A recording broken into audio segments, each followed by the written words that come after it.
Poštovani oficiri, podoficiri, vojnici i civilna lica u vojsci. Čestitam vam 7. oktobar, Dan Vojske Crne Gore, koji ove godine prvi put proslavljamo kao članica NATO-a. Savezništvo u alijansi je izuzetna čast, ali i odgovornost za sve nas da nastavimo s obukom i modernizacijom vojske, kao i ličnim i profesionalnim usavršavanjem svih pripadnika. Vojska Crne Gore se dokazala kao pouzdan partner. Naši vojnici učestvuju u misijama i vježbama rame uz rame sa pripadnicima oružanih snaga savezničkih zemalja.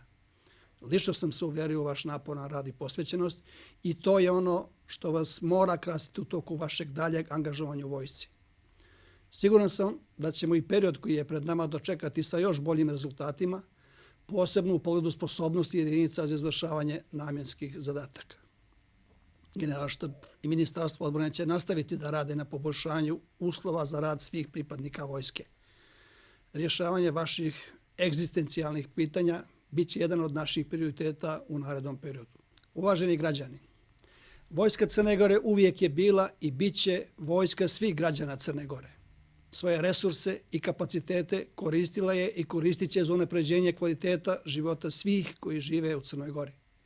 Povjerenje građana u vojsku potvrđuje nam da služimo našem narodu na pravi način. Tako će biti i u buduće.